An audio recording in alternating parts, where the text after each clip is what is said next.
of the night. The speaker is gonna be Mike, who's sitting in the corner. But in order to introduce his speech, we're having here his evaluator, who is Almeric. So welcome, Almeric.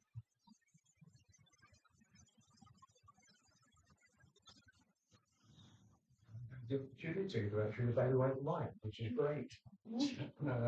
We'll just find out later. It's really about leadership development and storytelling, and to know whether it's actually fictional or life.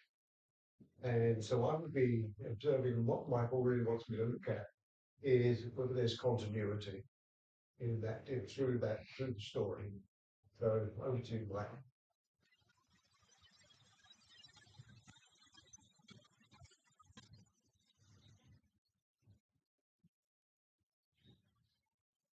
I would start by making a terrible assumption and a vast generalization that we're all pretty much here for the same sort of reason. Change. We either want to change something in ourselves, or we want to change something in other people, or we want to change the world. Now, if this doesn't describe you and you're absolutely in high dudgeon about it, please feel free to leave. It's not supposed to be an attack. All I'm saying is generally people come to Toastmasters for change reasons. The challenge is understanding how much is required to achieve change. What can one person do? Now, I found myself, as I've entered my 50s, spending a lot of time reflecting on, have I done enough? Have I really achieved anything with my life? And it can be a challenge. And I always fall into the trap of comparison. And as a comparison, I will provide one this evening. So, who here has heard of Thomas Midgley Jr.? He was the singer. He was a chemical engineer. He was a chemical engineer about 100 years ago. And when he was in his 20s, late 20s, early 30s, he was working on a project that would change the world. He was working on a principle to get engines to work more efficiently. Now, back in the 20s, engines were, internal combustion engines were really basic things. We were pumping in the gas, we were firing these things up, and we were seeing what would happen. And there was always a problem. One of the problems was knock. And knock just meant that the engines would rattle, they would shake, would be uncomfortable. They would not give a good performance, a good ride. And it meant that all of that energy in the petrol and the gas was being lost. So Thomas, a young chemical engineer and mechanical engineer, determined he would solve this problem. So he went off and spent 4 years coming up with a solution. They did. And that solution changed the world. Cars suddenly ran far better. I mean, it wasn't a bone shaker, it was suddenly a smoother ride. The take up of internal combustion vehicles across the US skyrocketed on the back of this work. I mean, that alone is an incredible feat. Except, just that was his first act. Second act, he decided to turn his attention at a completely different field. Still chemical, still industrial chemistry, getting close to my heart. But he spent his time looking at refrigeration. Refrigeration in the 20s and 30s was a dangerous business. Essentially, it tended to use chemicals that were poisonous, like ammonia and these other things. It was dangerous stuff, so people didn't really want to get involved. Having it at home, never going to happen. So he spent his time testing again and again and again, trying to find a solution to make a great refrigerant. Again, he spent years on this. Came across failure after failure after failure. Eventually, one day, came across a chemical which would work perfectly. Which would allow refrigeration not just to be a large-scale plant thing, but work in people's homes.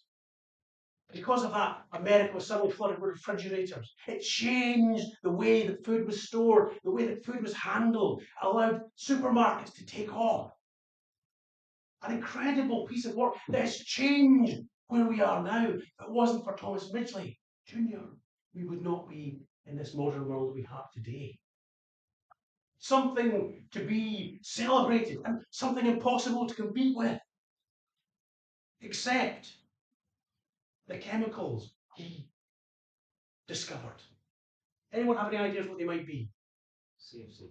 CFCs, of course. Other ones? One for the cars? Tetramethyl lead. Lead in engines. He was the person who discovered that lead in engines would be great for engines. Terrible for humans.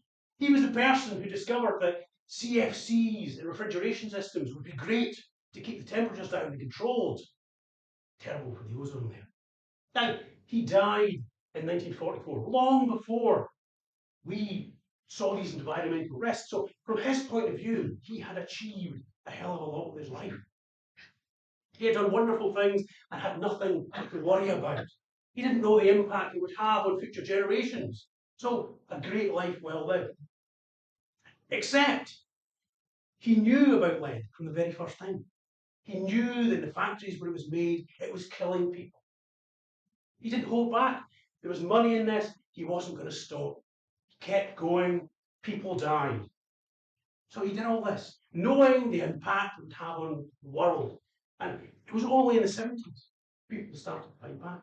But even then, because it was financially driven, because there was money in it, he started the principles of denial. Denial that we find today in vaccines and climate change. It was his work back then that led to exactly the same tactics we find today. So, arguably, not a great comparison. Not a great person to base myself on. I can say I'm doing better than that. But what I'm saying here is not, don't do anything. It's all going to end in tears and failure. And you'll all end up destroying the world if we try. It's the fact that we're never going to know. We're never going to truly understand the impact we have on the world. Even once we're gone, there will be impacts we will never see. And that doesn't mean we should forget about it. It just means we should not focus on the destination. We should focus on the journey. It's the journey that is important. It's striving for excellence. It's striving for something new. It is trying to make the world a better place rather than judging if we have or not. That is a waste of energy. Trying is not. So, what I'm saying to you today is do not focus on trying to find meaning in your life through success. Try and find success in your life by finding meaning in it. Thank you so much.